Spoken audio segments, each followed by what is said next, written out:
Welcome, ladies and gentlemen. Welcome for another edition of the video productions of the Artelino company. Video productions in Bavarian style English. My name is Dieter Ventura, but just call me Dieter, much easier. And I am the owner of the Artelino company. What's the Artelino company? Well, we sell Japanese art prints in weekly online auctions.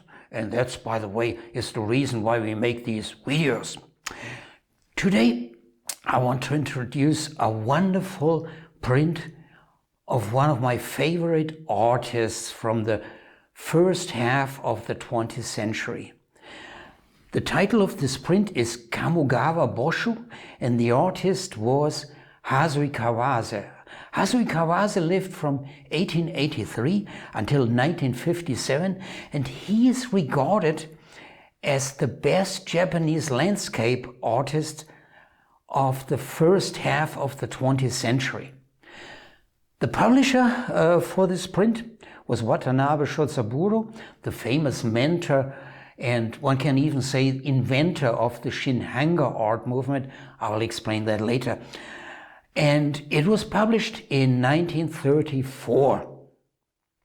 Ladies and gentlemen, let me explain a little bit the situation of Japanese printmaking at the beginning of the 20th century. It was, in one sentence, it was commercially dead. The old art of ukiyo-e Japanese prints as they had been made by Hiroshige, Utamaro, Konisada and so on, they had been completely replaced by photography and by lithography. On the other hand, the technical skill level of the carvers and printers, these are the guys who do the actual job, that skill level was higher, much higher than in the 19th century. So the result was the Shinhanga art movement. The Shinhanga art movement was by and large an invention of a publisher, of the publisher Watanabe Shotsaburo. He was also the great mentor of this art movement, and Hasui Kawase was his most important landscape artist. Let me go a little bit into detail what is so different in Shinhanga from the old ukiyo-e. I said Renaissance or renovation. The old ukiyo-e knew only two dimensions.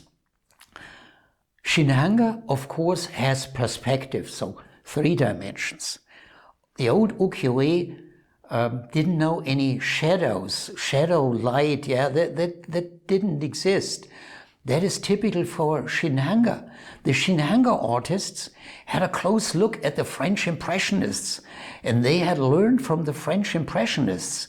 And well, this factor light, the influence of light on colors under different conditions, that is so typical for French Impressionism. And by the way, it's funny, several decades ago, when French Impressionism started, the French Impressionists had learned from Japanese woodblock printmaking from the old ukiyo-e. So it was an influence in both ways. Let's take a little bit of a look now at this image. Take a look at the clouds.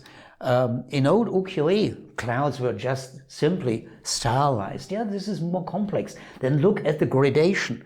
Gradation also existed in the 19th century. It's also called, by the way, bokashi in Japanese, but this is really extremely sophisticated. Look how the waves are made, quite incredible. Or look, and here the shadows, typical Shinhanga. Look at this piece of water, it looks so vivid, and the complete image, it creates an impression, a certain mood.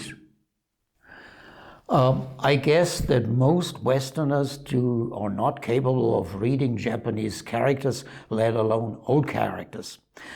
Unfortunately, these old Japanese prints have a lot of Japanese characters. So let me explain a little bit here, what you see here to the right margin and the left margin, and a little bit here. Let's start with the right margin.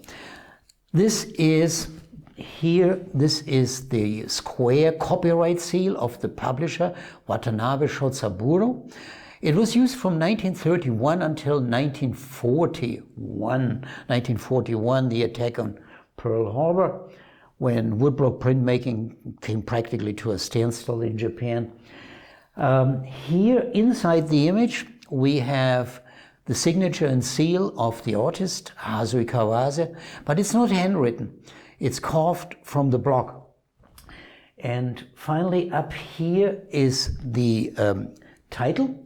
On top you have a Boshu, I think it's the province, I said that before. And below that is Kamogawa, the place. And on bottom, that is the publishing date, but publishing date expressed with the Japanese calendar. The Japanese calendar is a bit different from the Gregorian calendar, and it's named after the Japanese emperors. And it says ninth year of Showa. The ninth year of Showa is 1934, and it says made in March. So this is just the information that made 1934 in March, but it was not made, it says made, but it's actually the date when it was first published. When it was actually pulled, that's a different question and much more tricky. Well, so much for today. Let me finish with a Japanese proverb. It goes like this. The tongue is but 3 inches long, yet it can kill a man 6 feet high. Okay, thanks for watching. Would be nice to see you for our next video, and of course would be nice to see you in our weekly auctions of Japanese prints. Goodbye, bye.